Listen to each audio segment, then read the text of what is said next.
Hello everyone, my name is IJ, and welcome to Project Redstoneworld Devlog episode 24. This is the first part in the end of summer devlog series. Now, I originally planned for these parts to be coming out in August, but we've had some delays there, so as of recording, this is mid-September when this should be coming out. But we still got a lot to talk about. A lot has happened over the summer, and I'm ready to showcase it. So, first of all, starting off, we've got a version change. Just like how last summer we moved from 1.17 to 1.19, a version upgrade that actually took 2 whole years to happen. This one only took 1 year. We are now on 1.20.4, and this is likely to be the last version we upgrade to.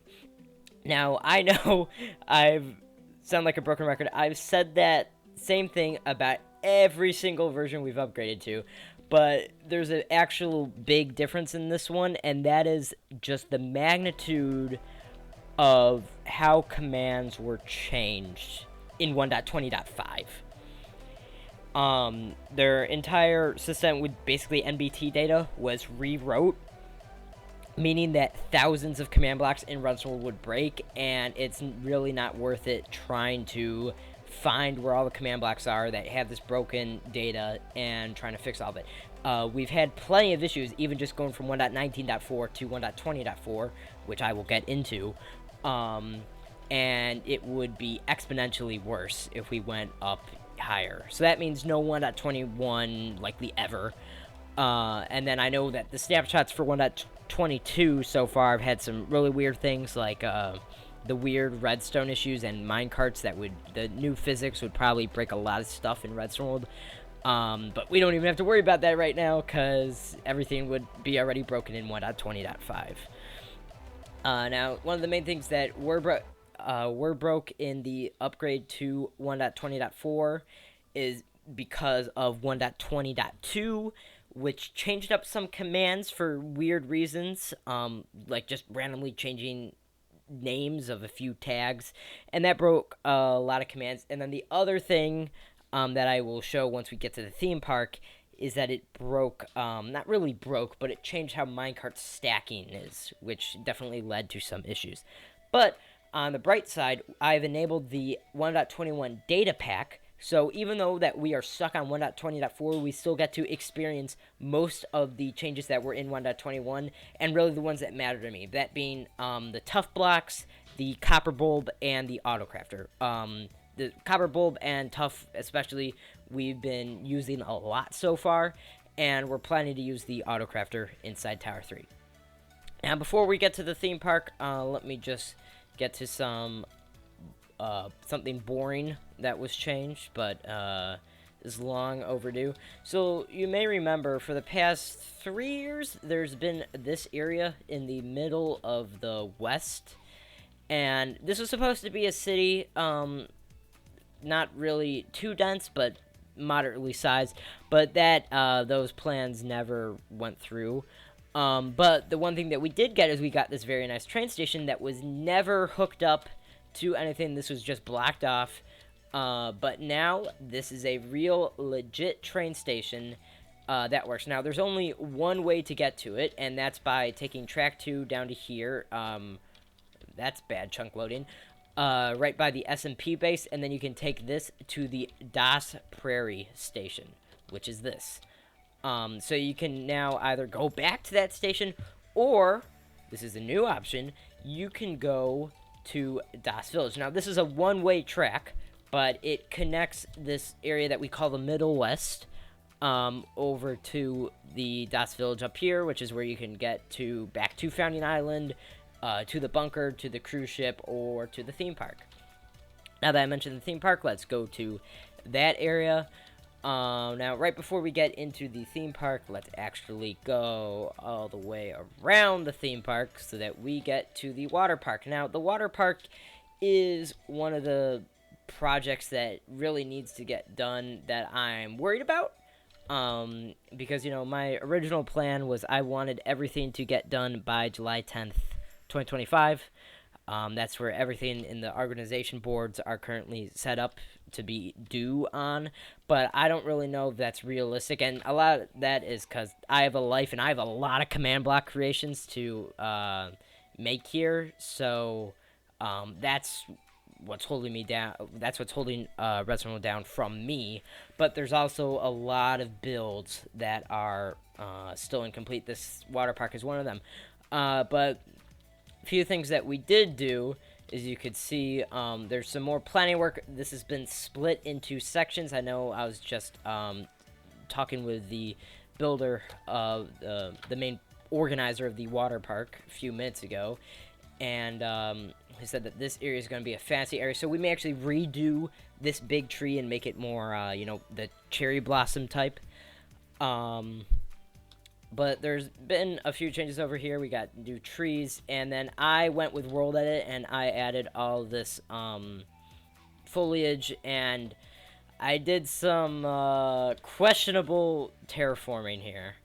Yeah, not the best. But I mean, I think it looks a lot nicer. We made the grass a lush color, and we added all this stuff that I think gives it better. Also, lanterns everywhere, so now at night it's actually lit up, which is a good change. Now, moving into the theme park, this was not fun, the changes that I had to do, but this was because of 1.20.2. So, in 1.20.2, what changed was before, when you stacked my entities on top of each other, they were really offset at the same distance every single time. So that was very consistent, and it made things pretty easy to figure out. But now, they actually made it where it aligns with the entity's height, which it really should have from the beginning. But what that meant is that everything was offset, and the theme park is what uses a ton of stacking. So anywhere where you see these invisible armor stands, there's some right here. There's a lot right here. All of that broke. So I had to go through and change every single one of those. Y'all put this... Yeah. You could see, yeah, this was back in July. I was losing my mind. So another thing that changed in 1.20 was, and I think that this is undocumented, but minecart bounding boxes have changed. And then, of course, if we ever did go to 1.22, if things are still how they are in that experiment, they would change even more, and that would be much, much worse. But for some reason, the minecarts, and I don't know if this is because of a plugin, or if stuff actually changed. I'm hoping it's how stuff actually changed, because that would be a lot of effort, just because of plugin errors. I don't think it is plugin errors. But minecarts became fatter, for some reason. So that caused issues. And what that meant is that the entire IMS in the theme park was broken. Now, the other... each sector has its own IMS until now, and each one worked differently. Every single other one was completely fine, but the theme park, here, let me actually find it so I can demonstrate it. Over here, this was the old IMS that I saved, but the thing was that these minecarts, they just couldn't pass through this piston here anymore after the changes. So what I did instead is I took the cruise ship IMS, because the theme park IMS was problematic, but I took the cruise ship one and worked off of that, and they're actually basically the same size, so I didn't have to do too much in order to fit it in. But I replaced the entire theme park IMS with the cruise ship one. There was some mess here, and of course you had me yelling right here because things weren't working right. But generally it was a smooth transition once we got it all in. I'm stupid, I forgot. Now, the last thing in the main theme park area is the bowling, which you can see I was on something on July 2nd, 2024. I was doing a whole lot of changes. But now this area actually functions. So you can, all the bowling pins disappeared, but I managed to get them back. And there's a whole new, the items have been changed. They're not in German anymore.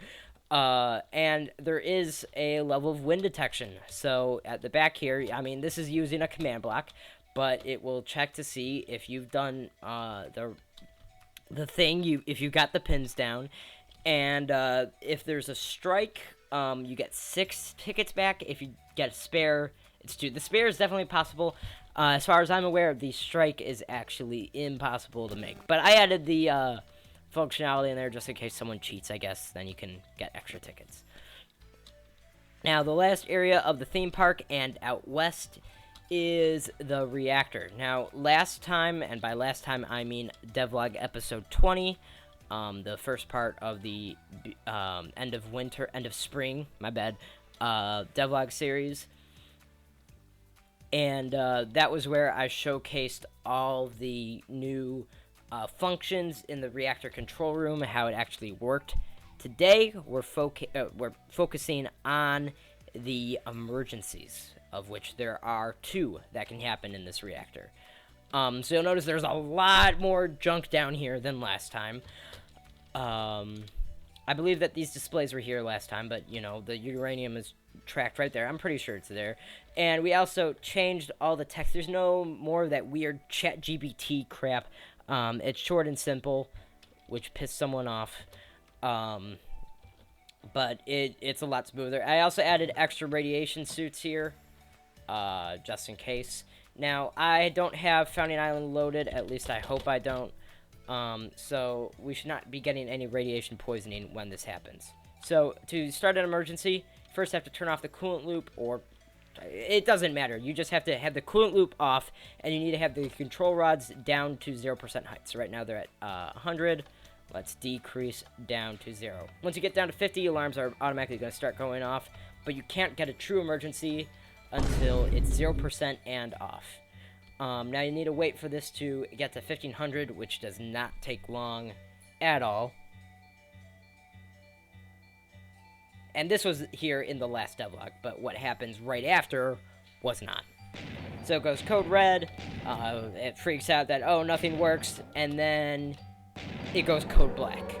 So in code black, now this is a full evacuation of the reactor. Now you're going to be getting radiation poisoning as this alarm is going off, but of course we won't right now because this is not loaded.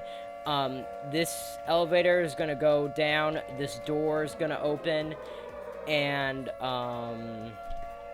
yeah, I believe that's it. And then you're going to hear those alarms, of course, and then there is going to be a theme park lockdown that automatically starts once this goes down. So now I'm going to pause the recording and wait the 2 minutes for the full lockdown to initiate.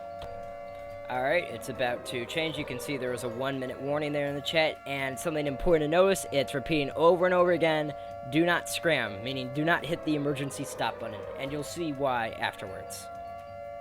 So there, now timer's expired, it's locking down, theme park just locked down, there goes that door, and now your FPS is gonna die, and now the sirens are off, but there's now a new alarm. Now this actually brings a lockdown of this complex, which this door broke. Unacceptable. So that iron door will close. This one will close, but you can actually open this one for a split second. And you see this emergency indicator light go on.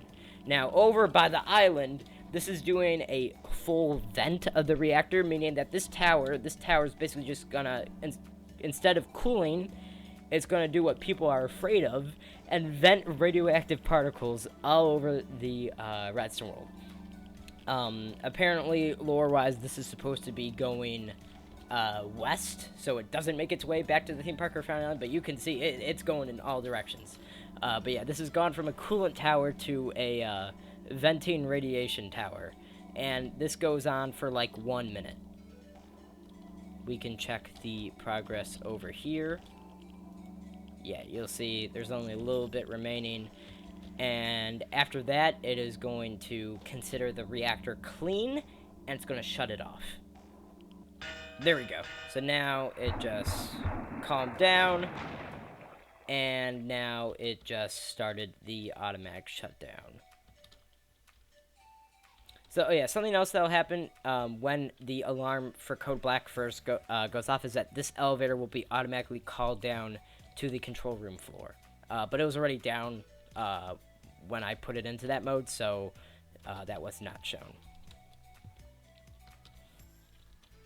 Alright, now I'm going to warm the reactor back up to Code Black, and I'll show you the other kind of emergency.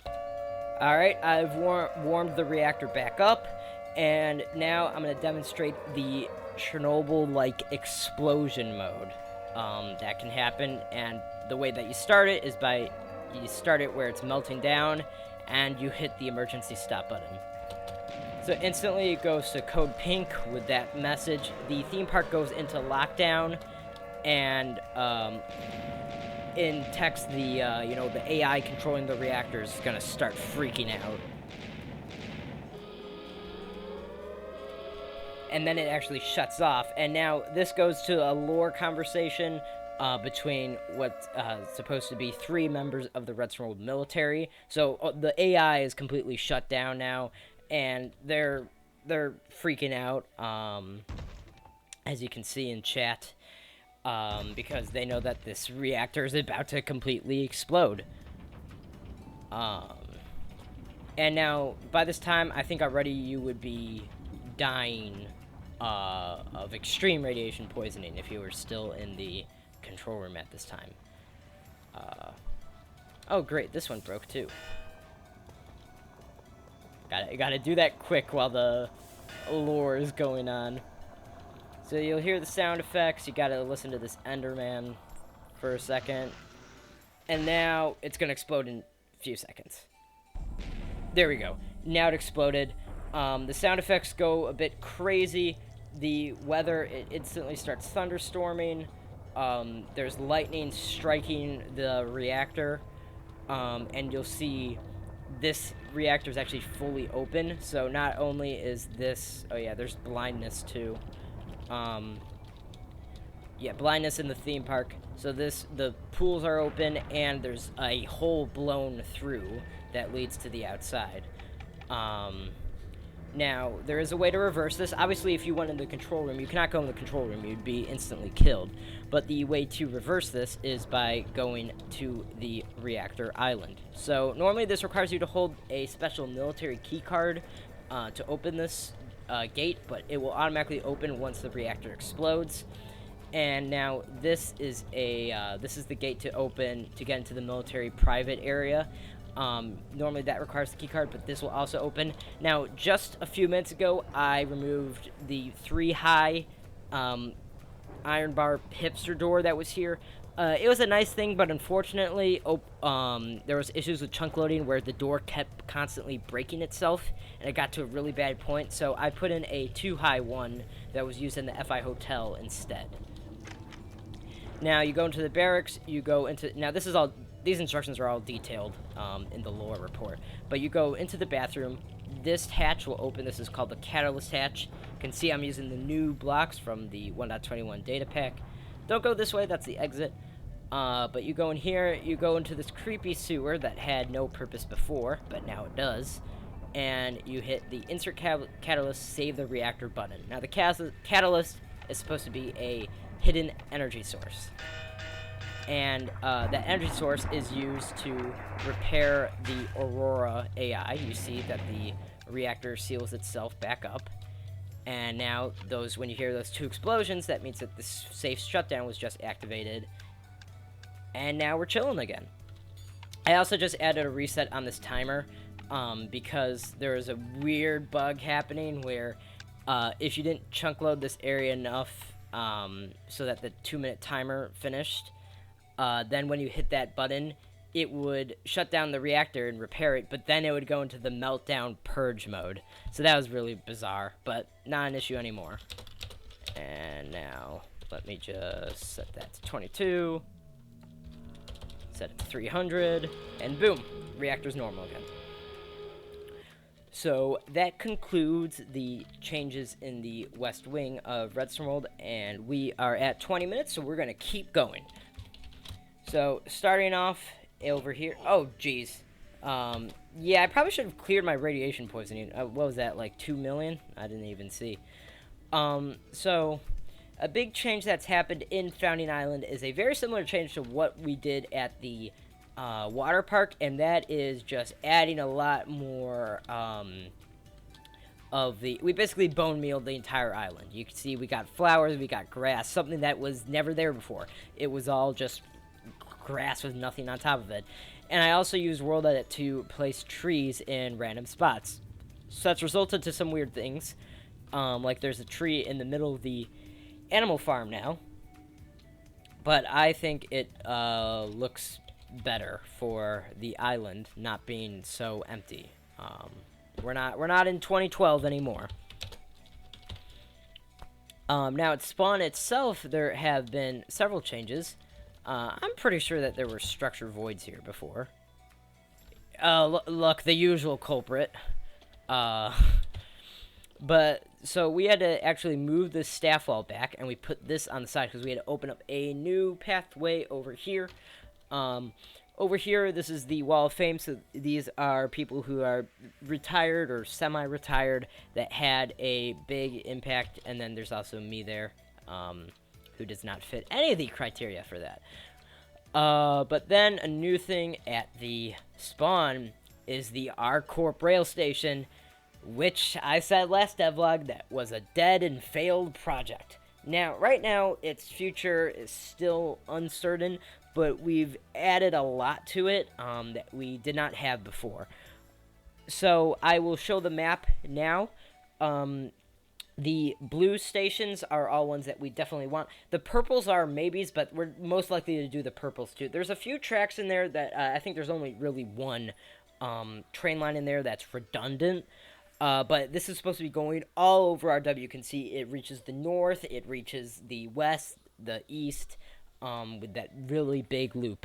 And it's going to hit all the main sectors too. So RCorp Rail, this thing that's special about it, rather than U1, which is its competitor. Now, U1 is only really going out west. So it's not traveling the whole redstone world. U1 really only goes out west.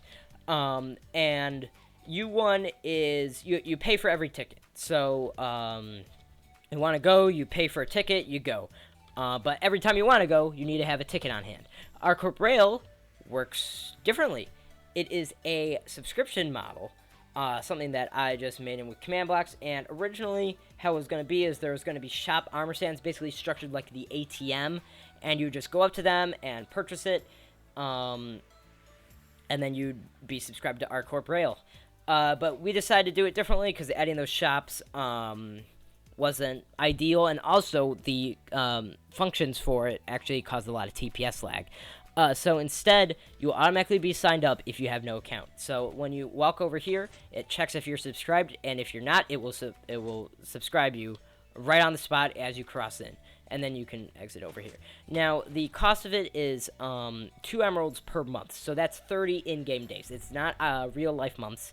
It's in-game months, which only track when a player's on and Founding Island is loaded. So it's not as bad, but if you're offline for a while, and, you know, people are actively playing Founding Island, those months are going to rack up, and the second that you rejoin is when it checks if you owe anything to RCorp Rail, and it's just going to take a lot of money on the spot. So you can see if we go to Bell Top, if we go to page 160, there's actually a lot of debt now created in Redstoneworld because of this subscription model, which is interesting. And now here you can actually see the rails starting to be formed. Before they were only in the FI bunker, but now they've moved beyond that.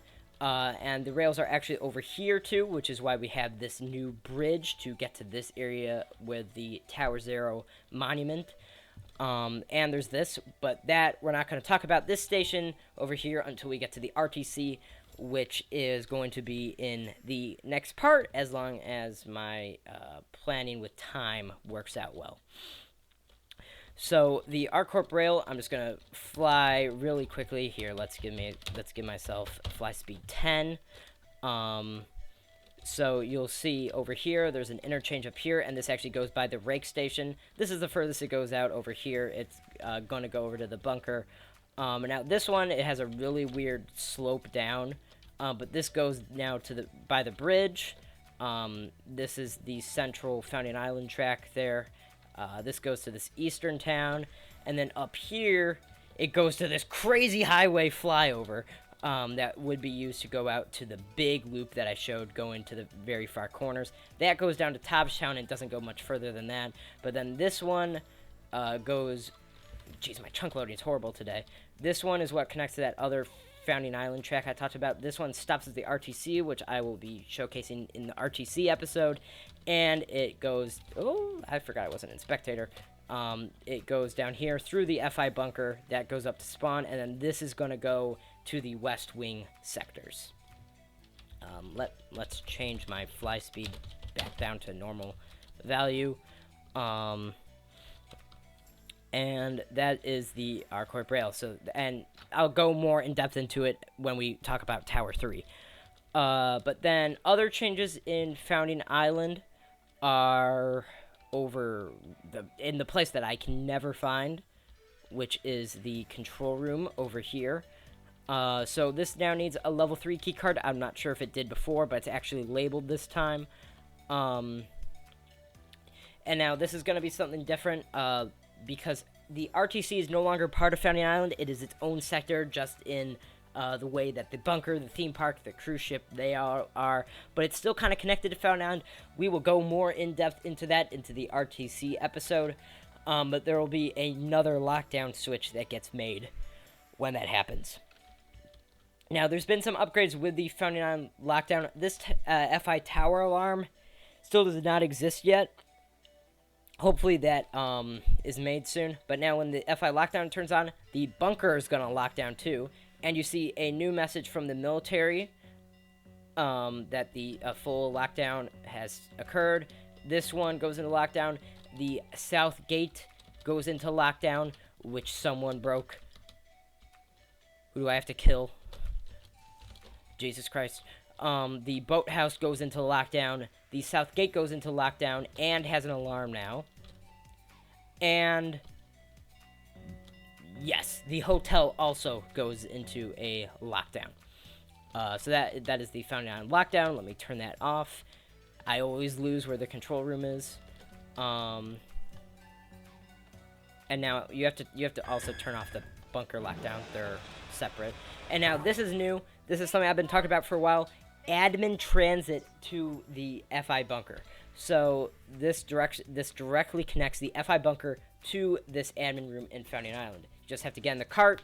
It is not a U1 train. I thought for a second that may have, but I know there's some stability issues with U1, so that makes sense for it to not be.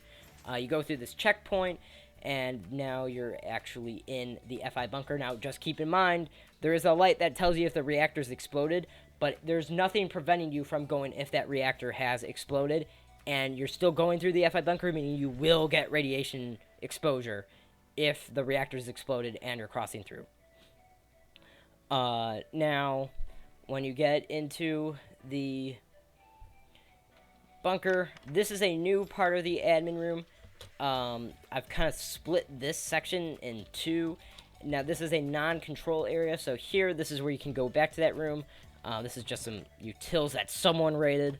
And now over here, this is actually the staff quarters, and if you notice that this style looks very different from the FI bunker, that is because this is from the FI hotel, and I just copy and pasted it because that was the easiest route. And with that, the FI bunker really is done. It's amazing that it's been finished. It's been a lot of work, and it's something that I kind of forget exists. Because Founding Island's already a cool place, but once you got this bunker underneath, it adds even more. And also, I added this back. I opened this up because now that the RCorp Rail is something that's probably going to happen. So now that can be back there, and that will be the last thing probably done in the FI bunker. I mentioned sometime about having a little nature area. We can see if that will happen. And then also there's going to be connections to the RTC. That's obviously going to have to happen in the FI bunker. Oh, and one last thing. I added, I know that there's these, like, direction controls here that weren't ever enforced because you could just go both ways through this entrance, but not anymore because I added these really bad barriers. It's of my own design, which is why they fail to work and broke constantly. I think that for the most part, I fixed them. You can see I'm actually making use of those new copper bulbs. So it's a nice thing. And that is it for part 1. Thank you for watching the devlog. And next part, hopefully, is going to be covering the entire RTC. I know that I have to talk about a few things with the bridge, but they're pretty intertwined with the RTC. But the thing is that I'm going to say, expect another video length like the last RTC episode, because we got a lot to talk about. That is my main focus. That is at the RTC where I focus mainly. Maybe if I talk fast like I did today, I can reduce the time on how long that devlog is. But we'll see when it's made, and I'll see you guys then. This is Mr. IJ, and I redstone it up.